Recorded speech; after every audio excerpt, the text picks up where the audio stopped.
ಸೈಂಟಿಸ್ಟ್ಗಳು ಹೊಸ ಪ್ಲಾನೆಟ್ ಬಗ್ಗೆ ಅಲ್ಲಿರೋ ರಿಸೋರ್ಸಸ್ಗಳ ಬಗ್ಗೆ ರಿಸರ್ಚ್ ಮಾಡೋಕೆ ಅಂತ ಒಂದು ಡಿವೈಸ್ ಅನ್ನ ಕಂಡುಹಿಡಿದಿರ್ತಾರೆ. ಆದರೆ ಅದನ್ನ ಡೆಮೋ ಕಾಣಿಸ್ತಾ ಇದ್ದಾಗ ಆದ ಎರರ್ಗೆ ರಿಸರ್ಚ್ ಮಷಿನ್ ಟೆಲಿಪೋರ್ಟಿಂಗ್ ಮೆಷಿನ್ ಆಗಿ ಬದಲಾಗುತ್ತೆ. ಸೈಂಟಿಸ್ಟ್ಗಳ ಈ ಎಡವಟ್ಟಿಂದ ಬೇರೆ ಪ್ಲಾನೆಟ್ ಅಲ್ಲಿ ಸಿಕ್ಕಾಕೊಂಡಿರುವ ಈ ಒಂದಷ್ಟು ಜನರಲ್ಲಿ ಎಷ್ಟು ಜನ ಅಲ್ಲಿನ ಏಲಿಯನ್ಗಳ ಕೈಯಿಂದ ತಪ್ಪಿಸಿಕೊಂಡು ಭೂಮಿಗೆ ಬಂದು ತಲುಪ್ತಾರೆ ಅನ್ನೋದೇ ಫೆರೋಷಿಯಸ್ ಪ್ಲಾನೆಟ್ ಎಂಬ ಮೂವಿಯ ಕಥೆಯಲ್ಲಿ.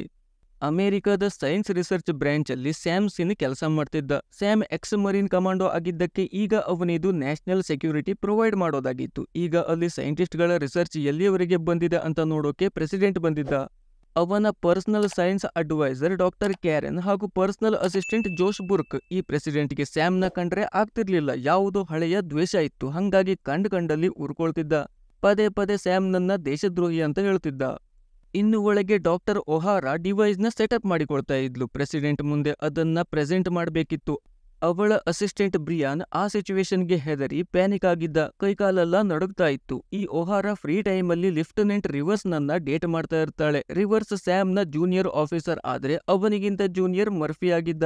ಈಗ ಒಹಾರಾ ಪ್ರೆಸೆಂಟೇಷನ್ ಶುರು ಮಾಡ್ತಾಳೆ. ಅವಳು ಹೇಳೋದೇನಂದ್ರೆ ಈ ಜಗತ್ತಲ್ಲಿ ಬರೀ ಭೂಮಿಯ ಮೇಲಿರುವವರು ಅಷ್ಟೇ ಜೀವಿಗಳಲ್ಲ, ಇನ್ನು ಬೇರೆ ಬೇರೆ ಪ್ಲಾನೆಟ್ಗಳಲ್ಲಿ ವಿಚಿತ್ರವಾದ ವಾತಾವರಣದಲ್ಲಿ ಜೀವಿಗಳು ಬದುಕ್ತಾ ಇವೆ. ಆದ್ರೆ ಭೂಮಿಯ ಮನುಷ್ಯರ ಹಾಗೆ ಮಾನಸಿಕ ಬೆಳವಣಿಗೆ ಆದ ಜೀವಿಗಳು ಅಂತ ಜಾಗದಲ್ಲಿ ಇಲ್ಲ.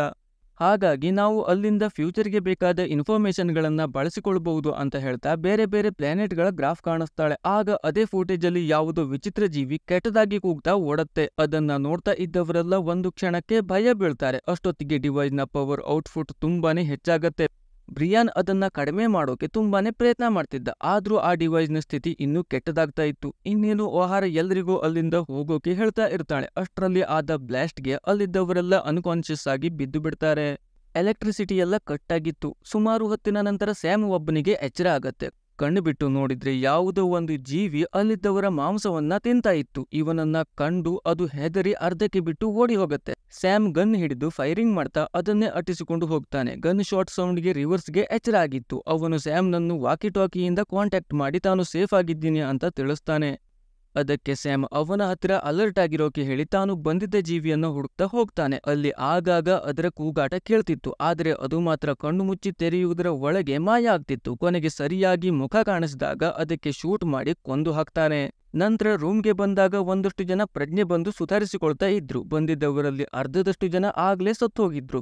ಪ್ರೆಸಿಡೆಂಟ್ ಮಾತ್ರ ಇದೆಲ್ಲದಕ್ಕೂ ಕಾರಣ ಸ್ಯಾಮ್, ಅವನ ಸೆಕ್ಯೂರಿಟಿ ಸರಿಯಾಗಿಲ್ಲ ಅಂತ ರೇಗ್ತಾ ಇದ್ದ. ಆಗ ಸ್ಯಾಮ್ ಚೀಲದಲ್ಲಿ ತುಂಬಿಕೊಂಡು ತಂದಿದ್ದ ಏಲಿಯನ್ನ ಶವವನ್ನ ಎಲ್ರಿಗೂ ಕಾಣಿಸ್ತಾನೆ. ಅದರಿಂದ ಕೆಟ್ಟ ವಾಸನೆ ಬರ್ತಿತ್ತು. ಆ ವಾಸನೆಗೆ ಕಾರಣ ಏಲಿಯನ್ ಒಳಗಿರುವ ಅಮೋನಿಯಾ ಅಂತ ಒಹಾರಾ ಹೇಳ್ತಾಳೆ. ಆಗ ಅವರಲ್ಲೇ ಇದ್ದ ಒಬ್ಬ ಹಿರಿಯ ವ್ಯಕ್ತಿ ಎದೆ ನೋವು ಅಂತ ಹೇಳ್ತಾ ಕುಸಿದು ಬೀಳ್ತಾನೆ. ಆಗಿದ್ದು ಕಾರ್ಡಿಯಾಕ್ ಅರೆಸ್ಟ್ ಅಂತ ಗೊತ್ತಾಗಿ ಅದಕ್ಕೆ ಬೇಕಾದ ಟ್ರೀಟ್ಮೆಂಟ್ ಕೊಟ್ರೂ ಅವನನ್ನ ಬದುಕಿಸಿಕೊಳ್ಳೋಕೆ ಆಗಲ್ಲ. ಇಲ್ಲಿ ಇಷ್ಟೆಲ್ಲ ಆಗ್ತಾ ಇರೋದು ಕಂಡು ಪ್ರೆಸಿಡೆಂಟ್ಗೆ ತಲೆ ಬಿಸಿಯಾಗಿತ್ತು. ಸ್ಯಾಮ್ ಕನ್ವಿನ್ಸ್ ಮಾಡೋಕೆ ಎಷ್ಟು ಪ್ರಯತ್ನ ಪಟ್ರು ಕೇಳಲ್ಲ. ಹೊರಗೆ ಹೋಗಿಯೇ ಹೋಗ್ತೀನಿ ಅಂತ ಹಠ ಮಾಡ್ತಾ ಮೇನ್ ಡೋರ್ ಓಪನ್ ಮಾಡ್ತಾನೆ. ಅಲ್ಲಿ ನೋಡಿದ್ರೆ ಹೊರಗಿನ ಜಾಗವೇ ಬದಲಾಗಿತ್ತು.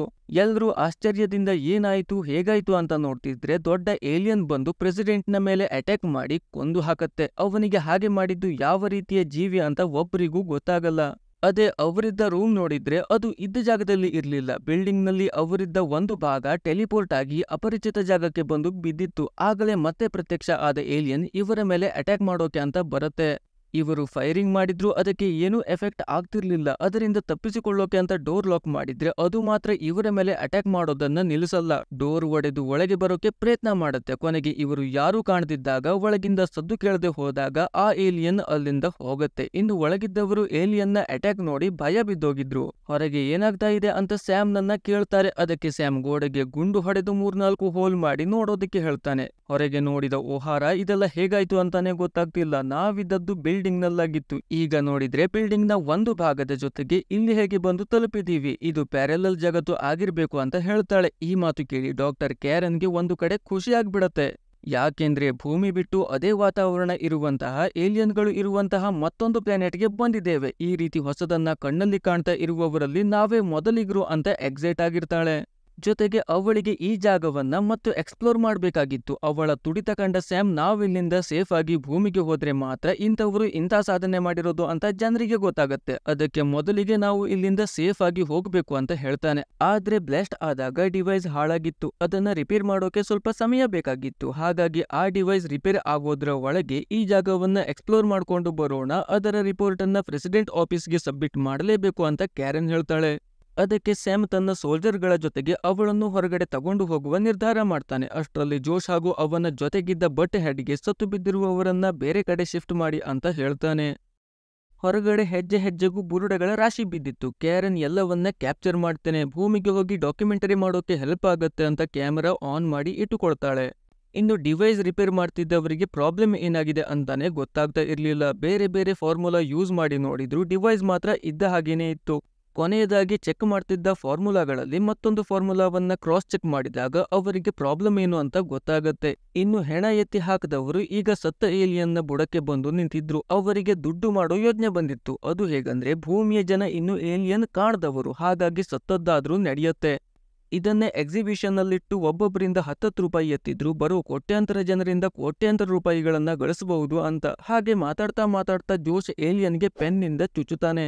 ಅದರಿಂದ ಆ ಏಲಿಯನ್ಗೆ ಗಾಯ ಆಗಿ ಗಾಯದಿಂದ ಅಮೋನಿಯಾ ಸಿಡಿದು ಬೋಳನ ತಲೆಗೆ ಬೀಳತ್ತೆ. ಅಲ್ಲಿಗೆ ಆ ತಲೆ ಸುಟ್ಟು ಅವನು ಸತ್ತು ಹೋಗ್ತಾನೆ. ಅವನು ಸತ್ತದ್ದು ಹೆಂಗಂತ ಓಹಾರ ಕೇಳಿದಾಗ ಎಲ್ಲದಕ್ಕೂ ಕಾರಣ ಅವನೇ, ನಾ ಹೇಳಿದ್ರು ಕೇಳಲಿಲ್ಲ ಅಂತ ಜೋಶ್ ಹೇಳಿ ತಾನು ಬಚಾವಾಗ್ತಾನೆ. ಇನ್ನು ಕಾಡ್ನೊಳಗಡೆ ಹೋಗ್ತಾ ಇದ್ದವರಿಗೆ ಮತ್ತದೇ ಏಲಿಯನ್ನ ಕೂಗಾಟದ ಸೌಂಡ್ ಕೇಳುತ್ತೆ.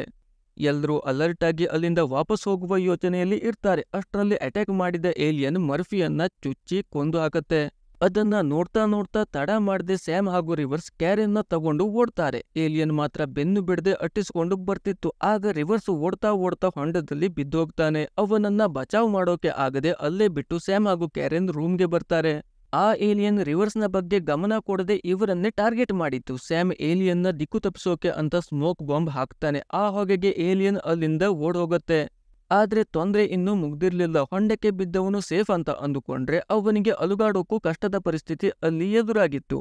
ಯಾಕೆಂದ್ರೆ ಅದೊಂದು ಮಡ್ ಪೂಲ್. ರಿವರ್ಸ್ ಹೊರಳಾಡಿದ ಹಾಗೆ ಅದು ಮತ್ತು ಒಳಕ್ಕೆ ಎಳೆದುಕೊಳ್ತಾ ಇತ್ತು. ಆಗ ಸ್ಯಾಮ್ ಮತ್ತೊಂದಷ್ಟು ಸ್ಮೋಕ್ ಬಾಂಬ್ ಹಾಕಿ ರಿವರ್ಸ್ನ ಕಾಪಾಡುವ ಪ್ರಯತ್ನ ಮಾಡ್ತಾನೆ. ಅದಕ್ಕೆ ಸಪೋರ್ಟಿವ್ ಆಗಿ ಕ್ಯಾರನ್ ಕೂಡ ಬರ್ತಾಳೆ. ಹೇಗೋ ಮಡ್ ಪೂಲ್ ಒಳಗೆ ಬಿದ್ದವನನ್ನ ಕಾಪಾಡಾಗಿತ್ತು. ಆದರೆ ಅಲ್ಲಿಂದ ನಾಪತ್ತೆ ಆಗಿದ್ದ ಏಲಿಯನ್ ಮತ್ತೆ ಪಕ್ಕಕ್ಕೆ ಬಂದು ನಿಂತಿತ್ತು. 3 ಜನ ಓಡಿ ರೂಮ್ ಒಳಗೆ ಬಂದು ಡೋರ್ ಲಾಕ್ ಮಾಡಿಕೊಳ್ತಾರೆ. ಏಲಿಯನ್ ಮಾತ್ರ ಅಟ್ಯಾಕ್ ಮಾಡೋದು ನಿಲ್ಲಿಸ್ತಾ ಇರ್ಲಿಲ್ಲ. ಹೊರಗೆ ಹೋದವರಲ್ಲಿ ಒಬ್ಬ ನಾಪತ್ತೆ ಆಗಿರೋದು ನೋಡಿ ಕಾಣೆ ಆದವನು ಎಲ್ಲಿ ಅಂತ ಜೋಶ್ ಕೇಳ್ತಾನೆ. ಅವನು ಸತ್ತೋಗಿದ್ದಾನೆ ಅಂತ ಸ್ಯಾಮ್ ಹೇಳಿ ಸುತ್ತಮುತ್ತ ನೋಡುವಷ್ಟರಲ್ಲಿ ಒಳಗಿದ್ದವರಲ್ಲಿ ಒಬ್ಬನ ಹೆಣ ಬಿದ್ದಿರೋದು ಕಾಣಿಸುತ್ತೆ. ಅದಕ್ಕೆ ಕಾರಣ ಏಲಿಯನ್ ಒಳಗಿರುವ ಅಮೋನಿಯಾ ಅಂತಾನೂ ಗೊತ್ತಾಗತ್ತೆ. ಅದರಿಂದ ಸ್ಯಾಮ್ಗೆ ಮತ್ತೊಂದು ಉಪಾಯ ಹೊಳೆಯುತ್ತೆ. ಈ ಆಸಿಡ್ ಇಟ್ಕೊಂಡು ಬ್ಲಾಸ್ಟ್ ಮಾಡಿ ಏಲಿಯನ್ನ ಓಡಿಸಬಹುದಾ ಅಂತ ಓಹಾರ ಹತ್ತಿರ ಕೇಳ್ತಾನೆ. ಆದ್ರೆ ಅದರ ಬಗ್ಗೆ ಅವಳಿಗೂ ಡೀಟೇಲ್ಸ್ ಗೊತ್ತಿರ್ಲಿಲ್ಲ. ಹಾಗಾಗಿ ಸ್ಯಾಮ್ ಬಟ್ಟೆಯ ತುಂಡನ್ನ ತಗೊಂಡು ಏಲಿಯನ್ನ ರಕ್ತದಲ್ಲಿ ಅದ್ದಿ ಬೆಂಕಿ ಹಚ್ಚಿ ನೋಡ್ತಾನೆ. ಅದು ಉರಿಯತ್ತೆ. ಅಂದ್ರೆ ಅವನ ಪ್ಲಾನ್ ಕೆಲಸ ಮಾಡ್ತಿತ್ತು. ಆಗ ಓಹಾರ ಮತ್ತೊಂದು ಪ್ರಾಬ್ಲಮ್ ಹೇಳ್ತಾಳೆ. ಅದೇನಂದ್ರೆ ಆ ಡಿವೈಸ್ಗೆ ಫ್ಯೂಲ್ ಖಾಲಿ ಆಗಿ ಹೋಗಿತ್ತು. ಫ್ಯೂಲ್ ಅಂತ ಹಾಕೋದು ನೀರನ್ನೇ ಆಗಿದ್ರು ಆ ಪ್ಲಾನೆಟ್ ಅಲ್ಲಿ ನೀರು ಎಲ್ಲಿದೆ ಅಂತ ಹುಡುಕೋದು ದೊಡ್ಡ ಕೆಲಸ ಆಗಿತ್ತು. ಇವರಿಗೆಲ್ಲ ಮನೆಗೆ ಹೋಗೋ ಟೆನ್ಷನ್ ಆದ್ರೆ ಕ್ಯಾರೆನ್ಗೆ ಮಾತ್ರ ಆ ಜಾಗವನ್ನ ಮತ್ತೂ ನೋಡ್ಬೇಕು, ರಿಸರ್ಚ್ ಮಾಡ್ಬೇಕು, ಅದನ್ನೆಲ್ಲ ಸೇರಿಸಿ ರಿಪೋರ್ಟ್ ಫೈಲ್ ಮಾಡ್ಬೇಕು ಅನ್ನೋದೇ ಯೋಚನೆ ಆಗಿತ್ತು. ಈಗ ಡಿವೈಸ್ ಅನ್ನ ರಿಪೇರ್ ಮಾಡ್ಕೊಂಡು ಅದಕ್ಕೆ ಫ್ಯೂಲ್ ಹಾಕೊಂಡು ಟೆಲಿಪೋರ್ಟ್ ಆಗೋಕೆ ಬರೀ 6 ತಾಸು ಮಾತ್ರ ಟೈಮ್ ಇದೆ. ಅಷ್ಟ್ರೊಳಗೆ ನಾವಿಲ್ಲಿಂದ ಹೋಗ್ಲಿಲ್ಲ ಅಂದ್ರೆ ಪರ್ಮನೆಂಟ್ ಇಲ್ಲೇ ಉಳಿಯಬೇಕಾಗತ್ತೆ ಅಂತ ಓಹಾರ ಹೇಳ್ತಾಳೆ. ಈಗ ಎಲ್ಲರೂ ಸೇರಿ ರೂಮಿಂದ ಹೊರಗೆ ನೀರನ್ನ ಹುಡ್ಕೊಂಡು ಹೋಗೋದು ಜೊತೆಗೆ ಆ ಡಿವೈಸ್ ಅನ್ನು ತಗೊಂಡು ಹೋಗೋದು ಅಂತ ಸ್ಯಾಮ್ ತೀರ್ಮಾನ ಮಾಡ್ತಾನೆ. ಅಷ್ಟರಲ್ಲಿ ಟಾಪ್ ಇಂದ ಮತ್ತದೇ ಏಲಿಯನ್ ಅಟ್ಯಾಕ್ ಮಾಡುತ್ತೆ. ಸ್ಯಾಮ್ ಹಾಗೂ ರಿವರ್ಸ್ ಅದರ ಮೇಲೆ ಫೈರಿಂಗ್ ಮಾಡಿ ಓಡಿಸೋಕೆ ನೋಡಿದ್ರು ಅದು ಮಾತ್ರ ಆ ಕಡೆ ಈ ಕಡೆ ಹೋಗ್ತಿರ್ಲಿಲ್ಲ. ಸ್ಯಾಮ್ ಅಲ್ಲಿದ್ದ ಫೈರ್ ಎಕ್ಸ್ಟಿಂಗ್ವಿಷರ್ ಅನ್ನ ತೆಗೆದು ಅದರ ಕಡೆ ಎಸಿತಾನೆ. ಏಲಿಯನ್ ಅದನ್ನ ಬಾಯಲ್ಲಿ ಕಚ್ಕೊಂಡಿತ್ತು. ಆಗ ಸ್ಯಾಮ್ ಫೈರ್ ಮಾಡಿ ಫೈರ್ ಎಕ್ಸ್ಟಿಂಗ್ವಿಷರ್ ಅನ್ನ ಬ್ಲಾಸ್ಟ್ ಆಗುವ ಹಾಗೆ ಮಾಡಿದಾಗ ಏಲಿಯನ್ ಕೂಡ ಬ್ಲಾಸ್ಟ್ ಆಗಿ ಸತ್ತು ಹೋಗುತ್ತೆ. ಅಲ್ಲಾದ ಬ್ಲಾಸ್ಟ್ಗೆ ಇವರಿದ್ದ ರೂಮ್ ಪೂರ್ತಿ ಅಲುಗಾಡೋಕೆ ಶುರು ಆಗಿತ್ತು. ನೋಡ್ತಾ ಮೇಲ್ಚಾವಣಿ ಉದುರಿ ಬೀಳುತ್ತೆ. ಕೊನೆಯದಾಗಿ ಗೋಡೆಗಳು ಕುಸಿದು ಬೀಳ್ತವೆ. ಎಲ್ಲ ಶಾಂತವಾದಾಗ ಒಬ್ಬೊಬ್ಬರು ಒಂದೊಂದು ಕಡೆ ಸಿಕ್ಕಿ ಹಾಕಿಕೊಂಡಿದ್ರು. ಜೋಶ್ಗಂತೂ ರಾಡ್ ಚುಚ್ಚಿತ್ತು. ಅದನ್ನ ರಿವರ್ಸ್ ತೆಗೆದು ಸ್ವಲ್ಪ ಮಟ್ಟಿಗೆ ರಿಲೀಫ್ ಆಗುವಂತೆ ಮಾಡ್ತಾನೆ. ಇನ್ನು ನೀರನ್ನ ಹುಡುಕ್ತಾ ಮುಂದೆ ಬಂದಾಗ ದೂರದಲ್ಲಿ ಒಂದು ಟವರ್ ಕಾಣಿಸುತ್ತೆ. ಕ್ಯಾರೆನ್ ಹೇಳ್ತಾಳೆ ಅದೊಂದು ಆರ್ಟಿಫಿಷಿಯಲ್ ಸ್ಟ್ರಕ್ಚರ್, ಅದನ್ನ ಖಂಡಿತವಾಗಿ ಮನುಷ್ಯರೇ ಮಾಡಿರೋದು, ಅಲ್ಲಿಗೆ ಹೋಗಿ ರಿಸರ್ಚ್ ಮಾಡೋಣ ಅಂತ. ಅವಳ ಮಾತಿಗೆ ವಿರುದ್ಧವಾಗಿ ಓಹಾರ ಇದ್ಲು. ಅದು ಏನಾದ್ರೂ ಆಗಿರ್ಲಿ, ಆದ್ರೆ ನಮಗೆ ಡಿವೈಸ್ ಆನ್ ಮಾಡೋಕೆ ನೀರ್ ಬೇಕು, ಅದನ್ನ ಮೊದಲು ಹುಡ್ಕೋಣ ಅಂತ. ಇದೇ ಕಾರಣಕ್ಕೆ ಇಬ್ರಲ್ಲೂ ವಾದ ವಿವಾದ ಆಗತ್ತೆ. ಆಗ ಸ್ಯಾಮ್, ನಾವು ಎಲ್ಲ ಕೆಲಸವನ್ನ ಒಟ್ಟಿಗೆ ಸೇರ್ಕೊಂಡು ಮಾಡೋಕೆ ಸಾಧ್ಯನೇ ಇಲ್ಲ. ಹೇಗಂದ್ರೂ ಡಿವೈಸ್ ಆನ್ ಆಗೋವರೆಗೆ ಇಬ್ಬರನ್ನ ಬಿಟ್ರೆ ಮತ್ಯಾರಿಗೂ ಕೆಲಸ ಕೂಡ ಇಲ್ಲ. ಹಾಗಾಗಿ ನೀರನ್ನ ಹುಡ್ಕೊಂಡು ಬ್ರಿಯಾನ್ ಹಾಗೂ ಒಹಾರ ಜೊತೆಯಲ್ಲಿ ರಿವರ್ಸ್ ಹೋಗ್ಬೇಕು ಮತ್ತು ಉಳಿದ ಇಬ್ಬರನ್ನ ತಗೊಂಡು ಟವರ್ ಹತ್ತಿರಕ್ಕೆ ನಾನು ಹೋಗ್ತೇನೆ ಅಂತ ಹೇಳ್ತಾನೆ. ಇದು ಎಲ್ರಿಗೂ ಸರಿ ಅನ್ಸಿತ್ತು. ಈಗ ನೀರನ್ನ ಹುಡ್ಕೊಂಡು ಹೋಗ್ತಾ ಇದ್ದವರಿಗೆ ನೀರು ಹರಿಯುವ ಜಾಗ ಕಾಣಿಸಿತ್ತು. ಆದ್ರೆ ಅಲ್ಲಿ ಇವರಿಗೆ ಬೇಕಾಗುವಷ್ಟು ನೀರು ಇರ್ಲಿಲ್ಲ. ಅದರದ್ದೇ ಮೂಲವನ್ನ ಹುಡುಕಿ ಹೋದ್ರೆ ಬೇಕಾದಷ್ಟು ನೀರ್ ಸಿಗತ್ತೆ ಅಂತ ಮುಂದೆ ಹೋಗಿ ನೋಡಿದ್ರೆ ಅಲ್ಲಿ ಒಂದು ಏಲಿಯನ್ ನೀರ್ ಕುಡಿತಾ ನಿಂತಿತ್ತು. ಅದರಿಂದಾನೇ ಹರಿಯುವ ನೀರು ಕೂಡ ನಿಂತೋಗಿತ್ತು. ಇವರು ಆ ಏಲಿಯನ್ನ ಎದುರು ಹಾಕಿಕೊಳ್ಳೋಕೆ ಹೆದರಿ ಅದು ಹೋಗುವವರೆಗೆ ಕಾದು ನಂತರ ನೀರಿನ ಹತ್ತಿರಕ್ಕೆ ಹೋಗುವ ನಿರ್ಧಾರ ಮಾಡ್ತಾರೆ. ಇನ್ನು ಟವರ್ನ ಹತ್ತಿರಕ್ಕೆ ಹೋಗ್ತಾ ಇದ್ದವರಿಗೂ ಒಂದು ಏಲಿಯನ್ ಎದುರಾಗಿತ್ತು. ಅದು ಮಲಗಿ ನಿದ್ರೆ ಮಾಡ್ತಿತ್ತು. ಇವರು ಹೋಗ್ಬೇಕು ಅಂತಾದ್ರೆ ಅದನ್ನ ದಾಟಿ ಹೋಗ್ಬೇಕಿತ್ತು. ಹಾಗಾಗಿ ಅದನ್ನ ದೂರದಿಂದಲೇ ಕಂಡು ಹೆದರಿ ಪೊದೆ ಒಳಗೆ ಅಡಗಿ ಕುಳಿತುಕೊಳ್ತಾರೆ. ಆಗಲೇ ರಿವರ್ಸ್ ತಮಗೆ ನೀರು ಸಿಕ್ಕಿರೋ ವಿಚಾರವನ್ನ ತಿಳಿಸ್ತಾನೆ. ಹಾಗಾಗಿ ಟವರ್ ಕಡೆ ಹೋಗೋದನ್ನ ಇಲ್ಲಿಗೆ ನಿಲ್ಲಿಸಿ ಡಿವೈಸ್ ಇದ್ದಲ್ಲಿ ಹೋಗೋಣ ಅಂತ ಸ್ಯಾಮ್ ಹೇಳಿದ್ರೆ ಕ್ಯಾರೆನ್ ಕೇಳೋಕೆ ತಯಾರಿಲ್ಲ. ಸಿಕ್ಕಾಪಟ್ಟೆ ಹಠ ಮಾಡ್ತಾಳೆ. ಕನ್ವಿನ್ಸ್ ಮಾಡೋಕೆ ಪ್ರಯತ್ನ ಪಟ್ರು ಪ್ರಯೋಜನ ಆಗಲ್ಲ. ಆಗ್ಲೇ ಮಲಗಿ ನಿದ್ರೆ ಮಾಡ್ತಿದ್ದ ಏಲಿಯನ್ ಎದ್ದು ಮೈ ಮುರಿದು ಎಲ್ಲಿಗೂ ಹೋಗತ್ತೆ. ಆಮೇಲೆ ಗೊತ್ತಾಗತ್ತೆ ಆ ಏಲಿಯನ್ ಬರೀ ನಿದ್ರೆ ಮಾಡ್ತಿರ್ಲಿಲ್ಲ, ಬದಲಾಗಿ ಮೊಟ್ಟೆಗಳಿಗೆ ಕಾವು ಕೊಡ್ತಿತ್ತು ಅಂತ. ಇಷ್ಟೊತ್ತು ಪೊದೆ ಒಳಗೆ ಗಲಾಟೆ ಮಾಡ್ತಿದ್ದ ಕ್ಯಾರೆನ್ ಈಗ ಹೊರಗೆ ಬಂದು ಏಲಿಯನ್ನ ಗೂಡಿನ ಕಡೆ ಹೋಗ್ತಾ ಇದ್ಲು. ಕ್ಯಾರೆನ್ಗೆ ತಲೆ ಕೆಟ್ಟು ಆ ಮೊಟ್ಟೆಗಳನ್ನ ಒಡೆದು ಹಾಕಬಹುದು ಅಂತ ಸ್ಯಾಮ್ಗೆ ಅನ್ಸಿತ್ತು. ಅವಳನ್ನ ತಡೆಯೋಕೆ ನೋಡ್ತಾನೆ. ಅವಳು ಮೊಟ್ಟೆಗಳನ್ನ ಎತ್ಕೊಂಡು ಭೂಮಿಗೆ ತಗೊಂಡು ಹೋಗೋ ಯೋಚನೆಯಲ್ಲಿ ಇದ್ಲು. ಅದೆಲ್ಲ ಬೇಡ, ಸುಮ್ಮನೆ ವಾಪಸ್ ಹೋಗ್ಬಿಡೋಣ ಅಂತ ಸ್ಯಾಮ್ ಅವಳನ್ನ ಕನ್ವಿನ್ಸ್ ಮಾಡ್ತಿದ್ದ. ಅಷ್ಟರಲ್ಲಿ ಕಳಬೆಕ್ಕಿನ ಹಾಗೆ ಜೋಶ್ ಏಲಿಯನ್ನ ಗೂಡಿಗೆ ಹೋಗಿ ಒಂದು ಸಣ್ಣ ಮೊಟ್ಟೆಯನ್ನ ಯಾರಿಗೂ ಗೊತ್ತಾಗದ ಹಾಗೆ ಕಿಸೆಯಲ್ಲಿ ಹಾಕೊಂಡು ಬಿಡ್ತಾನೆ. ನಂತರ ಏನೂ ಆಗ್ಲೇ ಇಲ್ಲ ಅನ್ನೋ ಹಾಗೆ ಸ್ಯಾಮ್ನ ಮಾತು ಕೇಳಿ ಅಲ್ಲಿಂದ ಅವರ ಜೊತೆಗೆ ಹೋಗ್ತಾನೆ. ಹೆಚ್ಚು ದೂರ ಹೋಗಿರ್ಲಿಲ್ಲ, ಆಗಲೇ ಏಲಿಯನ್ ಅವರ ಮುಂದೆ ಪ್ರತ್ಯಕ್ಷ. ಮೊದಲಿಗೆ ಸಿಕ್ಕಿದ್ದ ಏಲಿಯನ್ಗಳ ಹಾಗೆ ಡೈರೆಕ್ಟ್ ಅಟ್ಯಾಕ್ ಮಾಡಲ್ಲ, ಸ್ವಲ್ಪ ತಾಳ್ಮೆ ಇತ್ತು.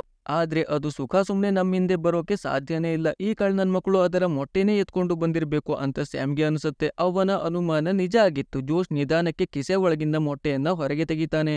ಅದನ್ನ ನೆಲದ ಮೇಲೆ ಇಟ್ಬಿಡು, ಏಲಿಯನ್ ಸೈಲೆಂಟ್ ಆಗಿ ಎತ್ಕೊಂಡು ಹೋಗ್ಬಿಡತ್ತೆ ಅಂತ ಸ್ಯಾಮ್ ಹೇಳ್ತಾನೆ. ಆದ್ರೆ ಏಲಿಯನ್ ಕಂಡು ಕೈಕಾಲು ನಡುಗಿ ನೆಲಕ್ಕೆ ಇಡೋ ಮೊಟ್ಟೆ ಕೈ ಜಾರಿ ಬಿದ್ದು ಒಡೆದು ಹೋಗತ್ತೆ.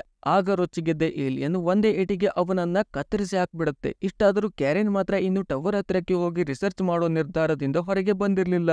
ಸ್ಯಾಮ್ ಅವಳನ್ನ ಕನ್ವಿನ್ಸ್ ಮಾಡೋಕೆ ತುಂಬಾನೇ ಪ್ರಯತ್ನ ಮಾಡ್ತಾನೆ. ಆದ್ರೂ ಪ್ರಯೋಜನ ಆಗಲ್ಲ. ಇಲ್ಲಿವರೆಗೆ ಬಂದಿದ್ದಂತೂ ಬಂದಿದ್ದೇನೆ, ವಾಪಸ್ ಭೂಮಿಗೆ ಹೋಗೋದಾದ್ರೆ ಅದು ಪೂರ್ತಿ ರಿಪೋರ್ಟ್ ರೆಡಿ ಮಾಡಿಯೇ ಹೋಗೋದು ಅಂತ ಹೇಳ್ತಾಳೆ. ಅದಕ್ಕೆ ಸ್ಯಾಮ್ ಸರಿ ಅಂತ ಅವಳನ್ನ ಸ್ವತಂತ್ರವಾಗಿ ಹೋಗೋಕೆ ಬಿಟ್ಟು ತಾನು ರಿವರ್ಸ್ ಹೇಳಿದ ಲೊಕೇಶನ್ ಕಡೆಗೆ ಹೊರಡ್ತಾನೆ. ಇನ್ನು ಅಲ್ಲಿ ನೀರ್ ಕುಡಿತಿದ್ದ ಏಲಿಯನ್ ಎಷ್ಟು ಹೊತ್ತಾದ್ರೂ ಹೋಗೋದೇ ಇಲ್ಲ ಅಂತ ತಲೆ ಬಿಸಿಯಾಗಿತ್ತು. ಅದನ್ನ ಅಲ್ಲಿಂದ ಕಳಿಸಿದ್ರೆ ಮಾತ್ರ ಇವರಿಗೆ ನೀರು ಸಿಗ್ತಿತ್ತು. ನಂತರ ಟೈಮ್ಗೆ ಸರಿಯಾಗಿ ಡಿವೈಸ್ ಆನ್ ಮಾಡ್ಕೊಂಡು ಟೆಲಿಪೋರ್ಟ್ ಆಗೋಕೆ ಸಾಧ್ಯ ಇತ್ತು. ಅದಕ್ಕೆ ಕಾಯ್ತಾ ಕುಂತ್ರೆ ಸಮಯ ಹೋಗತ್ತೆ, ಬಿಟ್ರೆ ಏಲಿಯನ್ ಹೋಗಲ್ಲ ಅಂತ ರಿವರ್ಸ್ ಒಂದು ಪ್ಲಾನ್ ಮಾಡ್ತಿದ್ದ. ಅದೇನು ಅಂದ್ರೆ ಒಂದು ಪೈಪ್ಗೆ ಗನ್ ಪೌಡರ್ ಹಾಕಿ ಅದನ್ನ ಕೋಲಿಗೆ ಕಟ್ಟಿ ಬೆಂಕಿ ಹಚ್ಚಿ ಏಲಿಯನ್ನ ಕಡೆ ಎಸೆಯೋದು. ಆಗ ಅದು ಬ್ಲಾಸ್ಟ್ ಆಗಿ ಏಲಿಯನ್ನ ಹೆದರಿಸಿ ಓಡಿಸತ್ತೆ ಅನ್ನೋದು ಆಗಿತ್ತು. ಹಾಗೇನೆ ಎಲ್ಲ ತಯಾರಿ ಮಾಡ್ಕೊಂಡು ಕೋಲನ್ನ ಹಿಡಿದು ಏಲಿಯನ್ ಹತ್ರಕ್ಕೆ ರಿವರ್ಸ್ ಹೋಗ್ತಾನೆ. ಬೆಂಕಿ ಹಚ್ಚಿ ಏಲಿಯನ್ ಕಡೆ ಎಸಿತಾನೆ. ಅದು ಹೋಗಿ ಏಲಿಯನ್ಗೂ ಚುಚ್ಚತ್ತೆ. ಆದರೆ ಅದಕ್ಕೆ ಹತ್ತಬೇಕಾಗಿದ್ದ ಬೆಂಕಿ ನಂದಿ ಹೋಗುತ್ತೆ. ಇದರಿಂದ ಚುಚ್ಚಿದ ಗಾಯವೊಂದನ್ನ ಬಿಟ್ರೆ ಏಲಿಯನ್ಗೆ ಮತ್ತೇನು ಎಫೆಕ್ಟ್ ಆಗಿರ್ಲಿಲ್ಲ. ಹಾಗಾಗಿ ಇದಕ್ಕೆ ಕಾರಣ ಆದ ರಿವರ್ಸ್ನ ಮೇಲೆ ಅದರ ಕಣ್ಣು ಬೀಳತ್ತೆ. ರಿವರ್ಸ್ ತನ್ನ ಪ್ಲಾನ್ ಹೊಳೆಗುತ್ತಿದ್ದು ನೋಡಿ ಒಂದು ಕ್ಷಣವೂ ಅಲ್ಲಿ ನಿಲ್ಲದೆ ಓಡಿ ಓಡಿ ಒಂದು ಮರದ ಹತ್ತಿರಕ್ಕೆ ಬಂದು ನಿಲ್ತಾನೆ. ಆಗ ಹಿಂದೆಯಿಂದ ಸ್ಯಾಮ್ ಬಂದು ಬೆನ್ನು ತಟ್ಟಿ ಬೆಚ್ಚಿ ಬೀಳೋ ಹಾಗೆ ಮಾಡ್ತಾನೆ. ಅಲ್ಲಿ ಏಲಿಯನ್ ನೀರನ್ನ ಬಿಟ್ಟೋಗಿದ್ದಕ್ಕೆ ಬ್ರಿಯಾನ್ ಹಾಗೂ ಒಹಾರ ಡಿವೈಸ್ಗೆ ನೀರು ತುಂಬಲು ಶುರು ಮಾಡಿದ್ರು. ಮಿನಿಮಮ್ ಲೆವೆಲ್ಗೆ ನೀರು ತುಂಬಿದ್ರೆ ಸಾಕಾಗಿತ್ತು, ಆ ಡಿವೈಸ್ ಕೆಲಸ ಮಾಡ್ತಿತ್ತು. ಇನ್ನು ರಿವರ್ಸ್ ತಾನು ಹೇಗೆ ಏಲಿಯನ್ನ ಮೈಂಡ್ ಡಿಸ್ಟ್ರಾಕ್ಟ್ ಮಾಡ್ದೆ ಅಂತ ಸ್ಯಾಮ್ಗೆ ಹೇಳ್ತಾ ಇದ್ದ. ಅಷ್ಟರಲ್ಲಿ ಏಲಿಯನ್ ಬಂದು ರಿವರ್ಸ್ಗೆ ಚುಚ್ಚಿಬಿಡತ್ತೆ. ರಿವರ್ಸ್ ಇನ್ನೂ ಸತ್ತಿರ್ಲಿಲ್ಲ. ಅವನು ತನ್ನ ಸಮಯ ಪ್ರಜ್ಞೆ ಉಪಯೋಗಿಸಿ ಇನ್ನೂ ಚುಚ್ಚಿಕೊಂಡಿದ್ದ ಕೋಲಿಗೆ ಬೆಂಕಿ ಹಚ್ಚಿ ಅದು ಬ್ಲಾಸ್ಟ್ ಆಗುವ ಹಾಗೆ ಮಾಡ್ತಾನೆ. ಆ ಬ್ಲಾಸ್ಟ್ ಅಲ್ಲಿ ಏಲಿಯನ್ಗೆ ಗಾಯ ಆಗತ್ತೆ. ರಿವರ್ಸ್ ಸತ್ತು ಹೋಗಿದ್ದ. ಇನ್ನು ಡಿವೈಸ್ಗೆ ಬೇಕಾಗುವಷ್ಟು ನೀರು ಕಲೆಕ್ಟ್ ಆಗಿತ್ತು. ಆದ್ರೆ ಇಲ್ಲಿ ಮತ್ತೊಂದು ಸಮಸ್ಯೆ ಎದುರಾಗಿತ್ತು. ಅದೇನು ಅಂದ್ರೆ ಡಿವೈಸ್ನ ಕೋಲ್ಡ್ ಫ್ಯೂಷನ್ ಆನ್ ಆಗೋಕೆ ಬೇಕಾಗುವಷ್ಟು ಟೆಂಪರೇಚರ್ ಜನರೇಟ್ ಆಗ್ತಿರ್ಲಿಲ್ಲ. ಟೆಂಪರೇಚರ್ಗೆ ಅಂತ ಯೂಸ್ ಮಾಡ್ತಿದ್ದ ಆಸಿಡ್ ಲೀಕ್ ಆಗ್ಬಿಟ್ಟಿತ್ತು. ಅಷ್ಟರಲ್ಲಿ ಸ್ಯಾಮ್ ಕೂಡ ಅಲ್ಲಿಗೆ ಬರ್ತಾನೆ. ಈಗ ಕೊನೆಯದಾಗಿ ಅಮೋನಿಯಾದಿಂದ ಹೀಟ್ ಜನರೇಟ್ ಆಗುತ್ತೆ ಅಂತ ಬ್ರಿಯಾನ್ ಹೇಳ್ತಾನೆ. ಅದಿರೋದು ಏಲಿಯನ್ನ ಒಳಗಾಗಿತ್ತು. ಅದನ್ನಂತೂ ಕಲೆಕ್ಟ್ ಮಾಡೋಕೆ ಸಾಧ್ಯ ಇರ್ಲಿಲ್ಲ. ಹಾಗಾಗಿ ಅದೇ ಏಲಿಯನ್ನ ಮೊಟ್ಟೆಯಲ್ಲಿರೋದು ಕೂಡ ಅಮೋನಿಯಾ ಅಂತ ಅದನ್ನೇ ಬಳಸಿಕೊಂಡು ಟೆಂಪರೇಚರ್ ಹೈ ಮಾಡಬಹುದು ಅಂತ ಸ್ಯಾಮ್ಗೆ ಅನ್ಸುತ್ತೆ. ಒಹಾರ ಹಾಗೂ ಬ್ರಿಯಾನ್ ಜೊತೆಗೆ ಕಾವು ಕೊಡ್ತಿದ್ದ ಏಲಿಯನ್ ಇರುವಲ್ಲಿಗೆ ಬರ್ತಾನೆ. ಈಗಲೂ ಕೂಡ ಅದು ಅಲ್ಲಿಂದ ಎದ್ದು ಹೋಗಲಿ, ಆಮೇಲೆ ಹೋಗಿ ಮೊಟ್ಟೆ ಎತ್ಕೊಂಡು ಬರೋಣ ಅಂತಾನೆ ಅವರೆಲ್ಲ ಕಾಯ್ತಿದ್ರು. ಏಲಿಯನ್ ಮಾತ್ರ ಎದ್ದೋಗೋ ರೀತಿ ಕಾಣ್ತಿರ್ಲಿಲ್ಲ. ಇನ್ನು ಟವರ್ ಕಡೆ ಹೋಗ್ತಿದ್ದ ಕ್ಯಾರೆನ್ಗೆ ಗ್ರಹಚಾರ ಕೆಟ್ಟಿತ್ತು. ಅವಳು ಬೆಟ್ಟಗುಡ್ಡ ಅಂತ ಹತ್ತಿ ಹೋಗ್ತಾ ಇರುವಾಗ ಅಲ್ಲಿ ಲ್ಯಾಂಡ್ ಸ್ಲೈಡ್ ಆಗತ್ತೆ. ಅದರ ಪರಿಣಾಮ ಗುಡ್ಡದ ಮೇಲಿದ್ದ ದೊಡ್ಡ ದೊಡ್ಡ ಕಲ್ಲುಗಳೆಲ್ಲ ಉರುಳಿ ಬರ್ತವೆ. ಅದರಲ್ಲಿ ಒಂದಷ್ಟು ಕಲ್ಲುಗಳು ಇವಳ ಕಾಲ ಮೇಲೆ ಬಿದ್ದು ಕಾಲಿಗೆ ಗಾಯ ಆಗುವ ಹಾಗೆ ಮಾಡ್ತವೆ. ಈಗ ಏಲಿಯನ್ ಎದ್ದು ಹೋಗುತ್ತೆ ಅಂತ ಕಾದು ಕಾದು ಸ್ಯಾಮ್ ಹಾಗೂ ಒಹಾರಾಗೆ ಸುಸ್ತಾಗತ್ತೆ. ಬ್ರಿಯಾನ್ ಮಾತ್ರ ಇದರ ಬಗ್ಗೆ ಬೇರೆ ರೀತಿಯಲ್ಲೇ ಭಯ ಬಿದ್ದು ಗಾಬರಿಯಿಂದ ನಡುಗ್ತಾ ಕುಳಿತಿದ್ದ. ಇನ್ನು ಕೂತಲ್ಲಿಯೇ ಕೂತ್ಕೊಂಡಿದ್ರೆ ಕೆಲಸ ಆಗಲ್ಲ ಅಂತ ಮತ್ತೊಂದು ಕಡೆಯಿಂದ ಹೋಗಿ ಮೊಟ್ಟೆ ಕದಿಯೋಕೆ ಆಗತ್ತಾ ಅಂತ ನೋಡೋಕೆ ಸ್ಯಾಮ್ ಎದ್ದು ಹೋಗ್ತಾನೆ. ಅವನ ಹಿಂದಿಂದಾನೆ ಒಹಾರಾ ಕೂಡ ಹೋಗ್ತಾಳೆ. ಹಾಗೆ ಹುಡುಕ್ತಾ ಇದ್ದಾಗ ದೊಡ್ಡ ಹೊಂಡ ಕಾಣಿಸುತ್ತೆ. ಸ್ಯಾಮ್ ಅದರಲ್ಲಿ ಕಲ್ಲನ್ನ ಎಸೆದು ಆಳವನ್ನ ಚೆಕ್ ಮಾಡ್ತಾನೆ. ಅದನ್ನೇ ಇಟ್ಕೊಂಡು ಏಲಿಯನ್ನ ಸಿಕ್ಕಿ ಹಾಕಿಸುವ ಪ್ಲಾನ್ ಮಾಡ್ತಾನೆ. ಆದ್ರೆ ಅಷ್ಟರಲ್ಲಿ ನಡುಗ್ತಾ ಕೂತಿದ್ದ ಬ್ರಿಯಾನ್ಗೆ ಅಲ್ಲಿಂದ ತಪ್ಪಿಸಿಕೊಂಡು ಹೋಗ್ಬೇಕು ಅಂತ ಅನಿಸುತ್ತೆ. ಎಲ್ಲರ ಸಹವಾಸ ಸಾಕು ಅಂತ ಡಿವೈಸ್ ಅನ್ನ ಎತ್ಕೊಂಡು ಸೈಲೆಂಟ್ ಆಗಿ ಅಲ್ಲಿಂದ ಹೋಗ್ತಾ ಇರ್ತಾನೆ.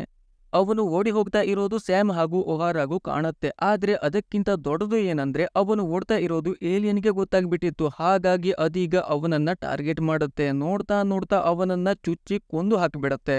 ಇನ್ನು ಪ್ಲಾನ್ನ ಪ್ರಕಾರ ಮೊದಲಿಗೆ ಏಲಿಯನ್ನ ಗಮನವನ್ನ ತನ್ನ ಕಡೆ ಮಾಡ್ಕೊಂಡು ಅದು ತನ್ನನ್ನ ಅಟ್ಟಿಸ್ಕೊಂಡು ಬರುವಂತೆ ಸ್ಯಾಮ್ ಮಾಡೋದು. ಅಷ್ಟರಲ್ಲಿ ಒಹಾರಾ ಹೋಗಿ ಡಿವೈಸ್ ಹಾಗೂ ಮೊಟ್ಟೆಯನ್ನ ತರೋದು. ಇವನು ಏಲಿಯನ್ನ ಡಿಸ್ಟ್ರಾಕ್ಟ್ ಮಾಡೋಕೆ ಸಾಧ್ಯ ಆಗದೆ ಹೋದ್ರೆ ಅದನ್ನ ದೊಡ್ಡ ಹೊಂಡದಲ್ಲಿ ಬೀಳುವಂತೆ ಮಾಡೋದು. ಇವನು ಬಳ್ಳಿ ಹಿಡಿದು ಜೋತಾಡಿಕೊಂಡು ತಪ್ಪಿಸಿಕೊಳ್ಳೋದು ಅಂತ ಆಗಿತ್ತು. ಇನ್ನು ಅಲ್ಲಿ ಕ್ಯಾರೆನ್ ಕಲ್ಲುಗಳಲ್ಲಿ ಸಿಕ್ಕಾಕೊಂಡಿದ್ದ ಕಾಲನ್ನ ಹೊರಗೆ ತೆಗೆದಿದ್ಲು. ಸ್ವಲ್ಪ ಗಾಯ ಆಗಿದ್ರು ನಡ್ಕೊಂಡು ಹೋಗುವಷ್ಟು ಗಟ್ಟಿಯಾಗಿದ್ದು. ಅವಳು ಸ್ಯಾಮ್ಗೆ ತಾನಿನ್ನು ನೀವಿದ್ದಲ್ಲಿ ಬರೋಕಾಗಲ್ಲ, ಆದ್ರೆ ಟವರ್ಗೆ ತುಂಬಾನೇ ಹತ್ರದಲ್ಲಿ ಇದ್ದೀನಿ, ಅಲ್ಲಿ ಹೋಗಿ ಅಲ್ಲಿನ ಪರಿಸ್ಥಿತಿ ಏನಂತ ತಿಳಿಸೋದಾಗಿ ಹೇಳ್ತಾಳೆ.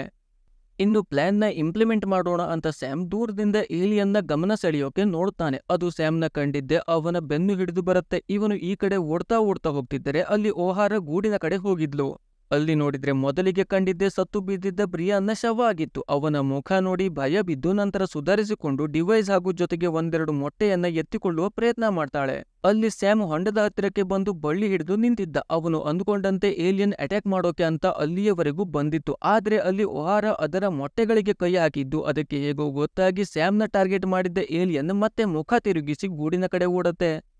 ಅಲ್ಲಿ ಕೆಲಸ ಇನ್ನೂ ಆಗಿರ್ಲಿಲ್ಲ, ಡಿವೈಸ್ ಸಿಕ್ಕಾಕೊಂಡಿತ್ತು. ಆದರೆ ಅಷ್ಟರಲ್ಲಿ ಏಲಿಯನ್ನ ಸದ್ದು ಕೇಳುತ್ತೆ. ಹಾಗಾಗಿ ಎಲ್ಲವನ್ನ ಅಲ್ಲೇ ಬಿಟ್ಟು ತನ್ನ ಜೀವವೊಂದನ್ನಾದ್ರೂ ಉಳಿಸಿಕೊಳ್ಳೋಣ ಅಂತ ಒಹಾರಾ ಮತ್ತೆ ಪೊದೆಯ ಸಂಧಿಯಲ್ಲಿ ಬಂದು ಅಡಗಿ ಕುಳಿತುಕೊಳ್ತಾಳೆ. ಏಲಿಯನ್ ಗೂಡಿಗೆ ಬಂದು ಮತ್ತೆ ಮೊದಲಿನಂತೇನೆ ಕಾವು ಕೊಡ್ತಾ ಕೂರುತ್ತೆ. ಅಷ್ಟೊತ್ತಿಗೆ ಒಹಾರಾ ಹತ್ತಿರಕ್ಕೆ ಸ್ಯಾಮ್ ಕೂಡ ಬಂದಿದ್ದ. ಡಿವೈಸ್ ಎಲ್ಲಿ ಅಂತ ಕೇಳಿದ್ರೆ ಅದು ತನ್ನ ಹತ್ರ ತರೋಕೆ ಆಗ್ಲಿಲ್ಲ, ಗೂಡಲ್ಲಿಯೇ ಉಳಿದು ಹೋಯ್ತು ಅಂತ ಒಹಾರಾ ಹೇಳ್ತಾಳೆ.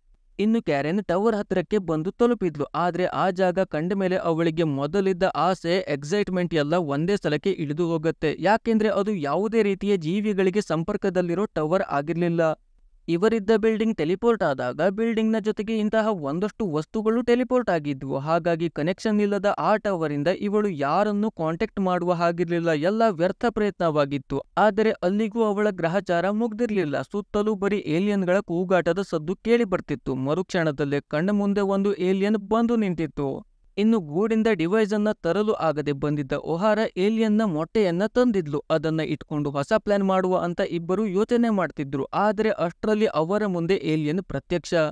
ಏನ್ ಮಾಡ್ಬೇಕು ಅಂತಾನೆ ಗೊತ್ತಾಗಲ್ಲ. ಆಗ ಸ್ಯಾಮ್ಗೆ ಮತ್ತೊಂದು ಪ್ಲಾನ್ ಹೊಳೆಯುತ್ತೆ. ಏಲಿಯನ್ನ ಮೊಟ್ಟೆಯನ್ನ ಸ್ಯಾಮ್ ತನ್ನ ಕೈಯಲ್ಲಿ ಹಿಡ್ಕೊಂಡು ಏಲಿಯನ್ಗೆ ಅದನ್ನ ಕಾಣಿಸ್ತಾ ತನ್ನ ಹಿಂದೆ ಬರೋಕೆ ಪ್ರವೋಕ್ ಮಾಡ್ತಾನೆ. ಏಲಿಯನ್ ಅವನ ಹಿಂದೆ ಓಡಿದ್ರೆ ಏಲಿಯನ್ಗೆ ತಾಗಿ ಪಕ್ಕಕ್ಕೆ ಬಿದ್ದ ಒಹಾರಾಗೆ ಪ್ರಜ್ಞೆ ತಪ್ಪಿ ಹೋಗಿತ್ತು. ಸ್ಯಾಮ್ ಮೊಟ್ಟೆ ಹಿಡ್ಕೊಂಡು ಮುಂದೆ ಹೊಂಡದ ಹತ್ತಿರಕ್ಕೆ ಓಡ್ತಾ ಇದ್ರೆ ಏಲಿಯನ್ ಅವನ ಹಿಂದಿಂದೇನೆ ಬರ್ತಿತ್ತು. ಇವನು ಸರಿಯಾದ ಸಮಯಕ್ಕೆ ಮೊಟ್ಟೆಯನ್ನ ಹೊಂಡದಲ್ಲಿ ಎಸೆದು ತಾನು ಬಿದ್ದು ಹೋಗ್ತಾನೆ. ಆ ಏಲಿಯನ್ ಇವನನ್ನ ಬಿಟ್ಟು ಮೊಟ್ಟೆಯನ್ನ ಹಿಡಿಯೋಕೆ ಹೋಗಿ ಹೊಂಡದಲ್ಲಿ ಬಿದ್ದು ಹೋಗತ್ತೆ. ಸ್ಯಾಮ್ನ ಪ್ಲಾನ್ ಸಕ್ಸಸ್ ಆಗಿತ್ತು. ಈಗ ಮತ್ತೆ ಒಹಾರಾ ಇದ್ದಲ್ಲಿಗೆ ಬರ್ತಾನೆ. ಅವಳನ್ನ ಎಬ್ಬಿಸಿ ಡಿವೈಸ್ ಆನ್ ಮಾಡೋಕೆ ಹೇಳ್ತಾನೆ. ನಂತರ ಇಬ್ರು ಸೇರಿ ಮೊಟ್ಟೆಯನ್ನ ಒಡೆದು ಅದರಲ್ಲಿದ್ದ ಅಮೋನಿಯಾವನ್ನ ಡಿವೈಸ್ ಒಳಗೆ ಹಾಕ್ತಾರೆ. ಇದೆಲ್ಲ ನಡೆಯುತ್ತಿದ್ದಾಗ ಕ್ಯಾರೆನ್ನ ಕಾಂಟ್ಯಾಕ್ಟ್ ಮಾಡೋಕೆ ಸ್ಯಾಮ್ ಪ್ರಯತ್ನ ಮಾಡ್ತಾನೆ. ಆ ಕಡೆಯಿಂದ ಏನೂ ರೆಸ್ಪಾನ್ಸ್ ಇರಲ್ಲ. ಅಷ್ಟರಲ್ಲಿ ಡಿವೈಸ್ ಕೂಡ ಆನ್ ಆಗಿತ್ತು. ಹಾಗಾಗಿ ತಡ ಮಾಡದೆ ಸ್ಯಾಮ್ ಹಾಗೂ ಒಹಾರಾ ಮತ್ತೆ ಭೂಮಿಗೆ ಬಂದು ಲ್ಯಾಂಡ್ ಆಗ್ತಾರೆ.